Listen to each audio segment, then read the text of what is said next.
Once upon a time, in a tiny village called Ekwe, there were tall trees, sweet mangoes, and very sweet udala. But do you know what else was in Ekwe? Lazy men. Oh yes, very, very lazy men. While the women worked hard, tilling the land, planting yams, cooking, sweeping, pounding fufu, and chasing chickens, guess what the men were doing? Nothing.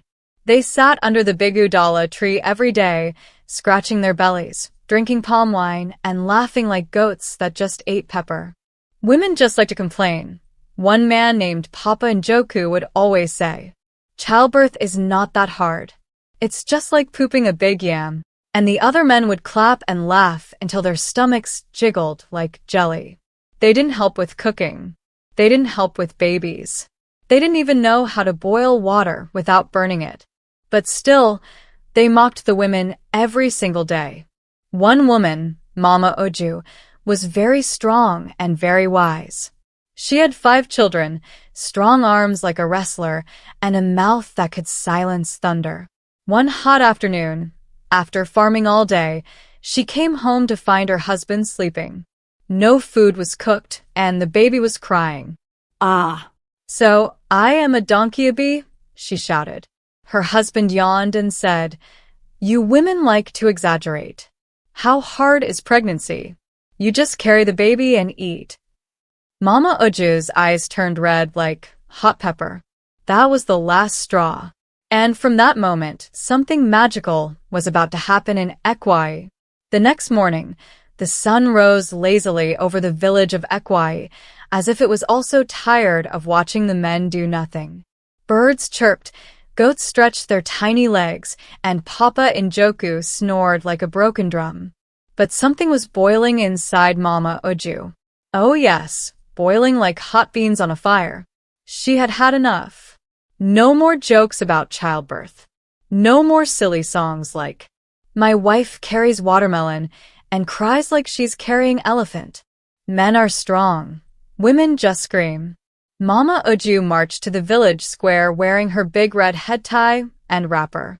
Her face was squeezed in anger. "Ehen. Come out, all of you lazy goats," she shouted. One by one, the men dragged their sandals and waddled out like ducks. Papa Njoku was still holding his calabash of palm wine. "Mama Oju, don't shout too much, oh, you'll scare the chickens." "Enough!" Mama Oju bellowed. The sky went dark for a second. A baby somewhere dropped her biscuit and started crying. Mama Oju raised her hands and lightning flashed. Without rain, even her wrapper danced in the air like magic. "You useless men will never understand what women go through. You think menstruation is easy? You think childbirth is like drinking Gary?" The men giggled. "Maybe you're just weak," Papa Njoku said with a smirk. Mama Oju's eyes rolled. "Then let me help you understand. From today, let every man in Ekwe become a woman. You will carry babies. You will feel the pains. You will bleed every month." "Why?" the men screamed.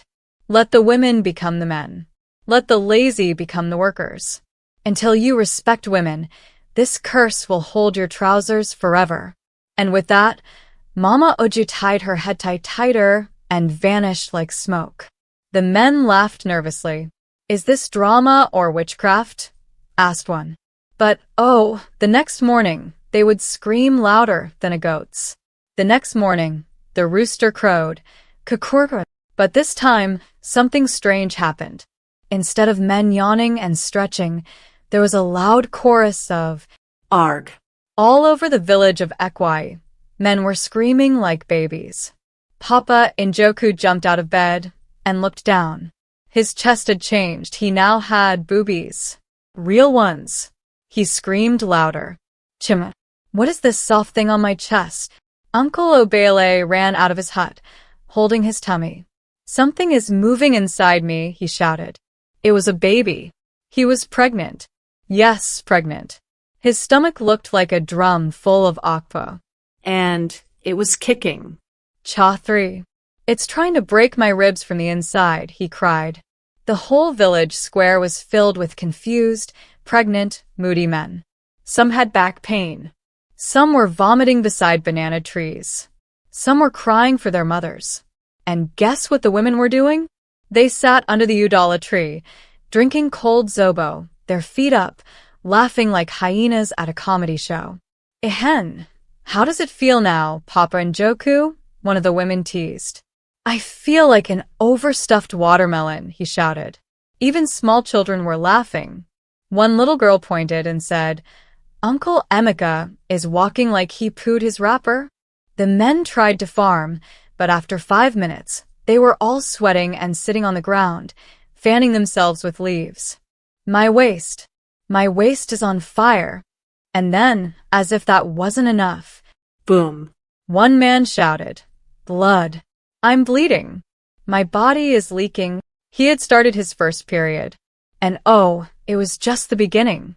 Mama Oju's curse was working very well. By the time the sun rose higher in the sky, Ekwe village had turned upside down. The once lazy men who joked about periods and childbirth were now waddling around like penguins in wrappers. Papa Njoku, the chief mocker, was crawling on the floor like a broken lizard. Why is my stomach turning like a washing machine? He cried. I think I'm dying slowly. It's just cramps, one woman said, sipping coconut water. Nothing serious. Papa Njoku rolled his eyes. Nothing serious? My belly is dancing buga. All over the village, men were walking funny. Some bent over, some holding their backs, and others waddling with wrappers tied in awkward ways. They didn't even know how to tie them properly, so some wrappers kept falling off. The funniest part? The men started forming a pain parade. They marched around the village, moaning and groaning, holding their backs and shouting dramatic things like, I can see heaven. My intestines are crying. Why is blood coming out of me like tap water? They made signs too. No to stomach pain. Give us our trousers back. Periods are evil. The women just sat there eating roasted corn and watching the show like it was a movie. Mama Oju's best friend, Mama Chioma, laughed so hard she nearly rolled into a yam heap. I told them childbirth is not child's play. Then came the worst part.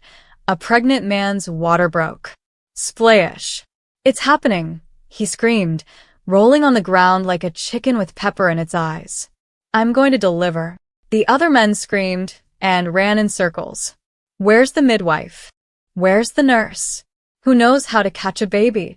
No one knew what to do. And the women? They just relaxed and said, Oya, let's see how strong you are now. It's coming. It's coming, shouted Papa Obele, the first man in Ekwe to go into labor. His legs were in the air, his mouth wide open, and he was sweating like a goat at a pepper soup festival. My back is tearing apart. My bones are melting. I think I'm giving birth to a cow. Calm down, Papa Obele, shouted Papa Njoku, who was holding his wrapper like a scared grandmother. We need hot water. Isn't that what they always ask for? Hot water? For what? To cook me? Papa Obele screamed. No one knew what to do. The men ran in all directions. One brought a pot, another brought a spoon, and one confused man brought pepper. Are we cooking or delivering? Someone shouted. Meanwhile, the women sat in their chairs, laughing so hard that their zobo nearly came out of their noses. Mama Chioma whispered, I bet you 10 tubers of yam that he will faint before the baby comes. I say he will faint 3 times, said Mama Oju, sipping her drink. The men surrounded Papa Obele and formed a choir of panic. Push small. Hold your breath. Don't bite your tongue. Talk to the baby. Tell it to come gently. Are you people mad? Papa Obele screamed. Tell the baby what? This is not a negotiation. Then suddenly, pop! A loud scream, a thud, and then silence. Papa Obele passed out. A tiny baby lay on the mat, looking confused, like it was asking, which kind walla did I just enter? The men started crying tears of joy and fear. I did it. Papa Obele whispered weakly. I am a mother. I mean a father. I mean a woman. I don't even know anymore. The women clapped slowly and said, "Welcome to our world." After the dramatic delivery of baby Obele Jr., the men of Ekwe were now officially mothers. And what comes after childbirth? Breastfeeding. Ehen, now you have to feed your baby. Mama Oju told Papa Obele, who was still lying on the mat like a dead fish. Feed him with what? I don't have a bottle, he cried. Mama Chioma smiled wickedly. You have something better. Check your chest. Papa Obele looked down at his two new mountains. These things work. Yes-o. Try and squeeze small, someone shouted. So he tried. He closed his eyes, held his breath, squeezed his chest, and instead of milk, he farted loudly. Hey ye! Wrong tap, the women shouted, falling over themselves with laughter. The baby started crying, as if to say, I did not sign up for this nonsense. All over the village, new fathers-turned-mothers were struggling to breastfeed. Some were holding their babies upside down. One tied his baby to a stick, thinking it was how to burp it. Another one gave his baby palm wine by mistake. Why won't this child stop crying? Papa and Joku asked. Maybe she's hungry, someone said. She just ate. I gave her akpu and fish. You what? She has no teeth, you yamhead. Everywhere, babies were crying, men were crying, wrappers were falling, and one confused man tried to use fufu as a diaper. The village looked like a comedy market. Chickens ran away. That night, all the men were completely exhausted. They sat in the village square, dark circles under their eyes, hair scattered, backs aching, babies hanging off their bodies like hungry monkeys.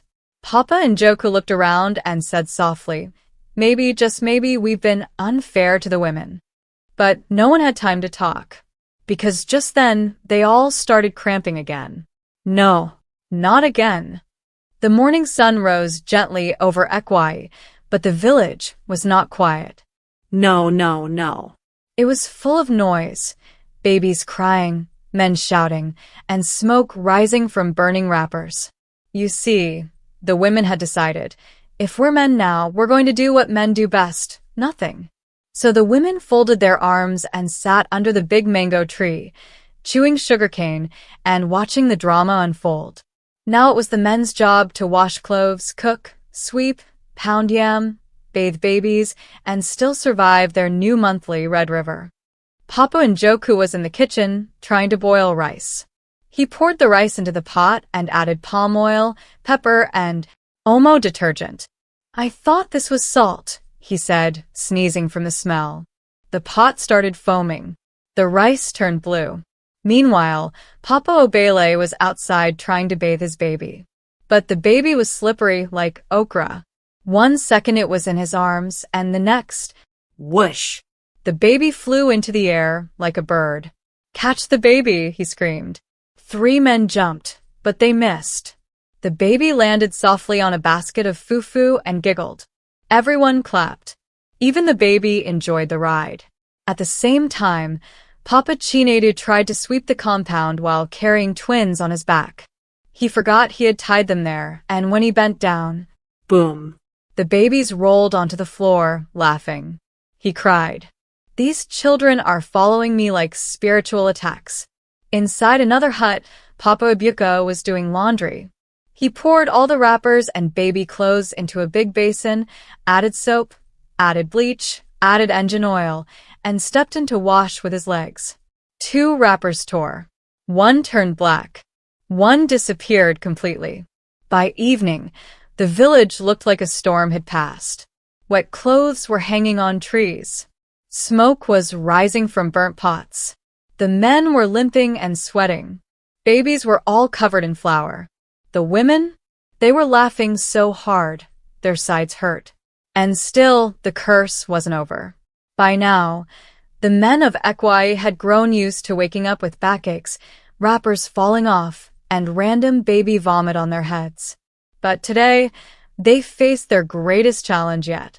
Market day. In Ekwe, market day was serious business. The village square became full of sellers shouting, goats running around, and flies holding family meetings on food. Usually, the women handled it with sharp tongues and sharper eyes. But now, the men had to go. Papa Njoku carried his baby on his back, tied with 3 wrappers and 1 belt for extra safety. He also held a big basket full of tomatoes, pepper, yam, and soap. Papa Obele wore a wrapper that kept falling every 5 steps, so he was walking like a crab, one hand on his waist, the other holding the wrapper in place. Papa Njoku, "Where's the baby?" someone asked. He looked back. The baby was gone. I tied him well. Oh. The whole market went silent. They began to search under tables, inside baskets, and even in the okra soup pot of Mama Chioma. Finally, someone shouted, "Check your back again." Papa Njoku reached behind him and found the baby sleeping peacefully. Thank God, he sighed. Then he sneezed and dropped all the tomatoes. Splat. Red juice everywhere. 1 tomato rolled into a goat's mouth. The market turned into a circus. Babies cried, wrappers fell, baskets broke, and the men sat down on the floor, fanning themselves with banana leaves. "We need help," Papa Obele said. "We can't live like this." The women just waved at them and said, "Oya, continue. You said we were exaggerating, ABI." One moonlit night, under the mango tree, Papa Njoku called an emergency gathering.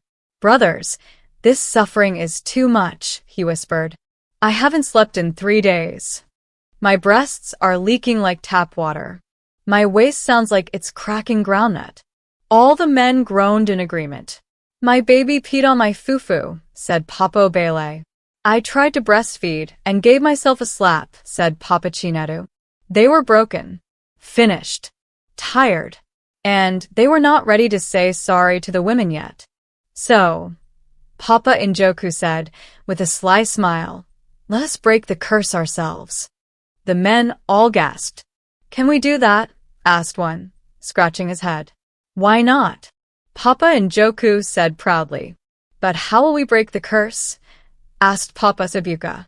They decided to perform a special ritual.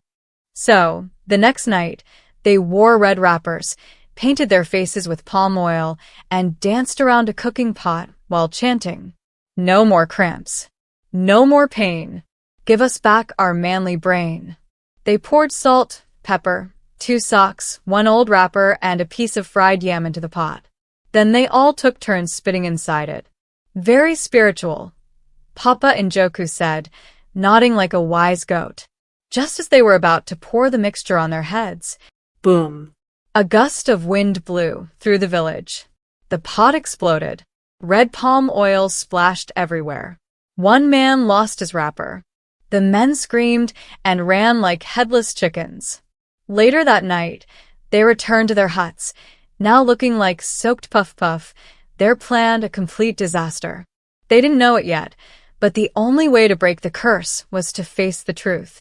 The village of Ekwe was as quiet as a sleeping lizard that morning. Birds chirped sweetly. The sun rose gently. Everything looked peaceful. Too peaceful. Papa Njoku had just finished tying his wrapper for the 5th time. It kept falling, very embarrassing, and was rocking his baby. Then suddenly, the baby looked up at him and said, "Is that how you carried me yesterday? Your back was like a crooked broom." Papa Njoku froze. The baby blinked. "Also, that pap you made me? It tasted like old slippers." Papa Njoku screamed and threw the wrapper in the air. "My baby can talk. Somebody help me." In another hut, Papa Obele's baby was scolding him. "Daddy, Mummy, your singing is off-key. And please stop using my towel to clean your sweat. It smells like pepper soup." Papa Obele fainted. Words spread like wildfire. The babies were talking. And not just talking, they were giving feedback, advice, and even insults. Papa Ibuka's baby said, "Next time you carry me, support my neck properly. Do I look like a bag of Gary to you?" Papa Chinetta's twins spoke in unison. No more one diaper for two people. We are not plantains to be wrapped together. The village turned upside down again. Some babies asked for proper names. One even demanded, "I want to be called Chief Baby of Ekwe." The men panicked. These children are too smart. Is it the curse? Or are we losing our minds? Meanwhile, the women just watched, drinking kunu and laughing until their sides hurt. Ah, now they're getting full experience, Mama Chioma said. Pregnancy, childbirth, housework, cramps, and now smart-talking babies. They still haven't said sorry, Mama Oju replied, shaking her head. As night fell, the men sat outside, hair messy, eyes red, back sore. A baby shouted from inside, "Papa and Joku, come and change my diaper. This one is lava hot." He sighed. I'm finished. The men of Ekwe, tired and frustrated, decided that enough was enough. It was time for a serious village meeting. No more crying. No more running around. They were going to end this curse once and for all. Papa Njoku stood at the front, holding his baby tightly. "Brothers," he began, trying to sound wise despite his shaky voice, "we cannot continue like this. The babies are talking, the women are laughing, and we still haven't figured out how to cook proper soup." Papa Obele nodded, holding his stomach. "I can't even walk straight anymore. This wrapper is my enemy." "I'm done with this curse," said Papa Chinedu. "We need to find a way to make things normal again." "But how?" asked Papa Ibuka, rubbing his sore back. "We've tried everything. We've danced, we've chanted, we've even spat in the pot." "True," said Papa Njoku. "But what if, just what if, the way to break the curse is right in front of us?" The men looked at him. "What do you mean?" they asked. Papa Njoku stood tall, trying to look serious, but his baby started crying loudly, interrupting him. "I mean," he said, taking a deep breath, "what if we've been doing everything wrong? What if the secret to breaking this curse is to finally admit how important the women are?" The men gasped. Admit it? To the women? That was a huge step. "But they will never let us hear the end of it," Papa Obele cried. "Exactly," Papa Njoku said. "But if we don't, the babies will keep talking, the cramps will keep coming, and the wrappers will keep falling off. We've got to do it. We've got to apologize." So, the men, after a lot of moaning and groaning, agreed. They would hold a massive village apology to the women of Ekwe. The sun was setting in Ekwe, casting an orange glow over the village. The men had gathered together, dressed in their finest unruly wrappers, trying their best to look presentable. They had practiced their speech for days, well, a few minutes at least. Papa Njoku stood at the front, holding his baby and looking very serious, though he kept fidgeting with his wrapper. "Brothers," he began, taking a deep breath, "today is a day of great importance. We, the men of Ekwe, stand before you, the women, to apologize for all our actions." Papa Obele stepped forward, holding a large basket of plantains, which he accidentally dropped right after saying apologize.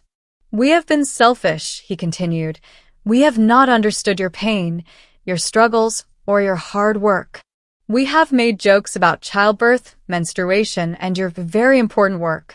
And for that, we are truly sorry."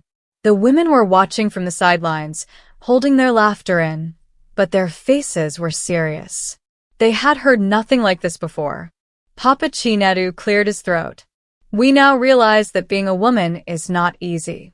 It's not all about looking pretty and singing songs. You've been carrying the weight of the world on your shoulders while we've been, sitting around." The women exchanged looks.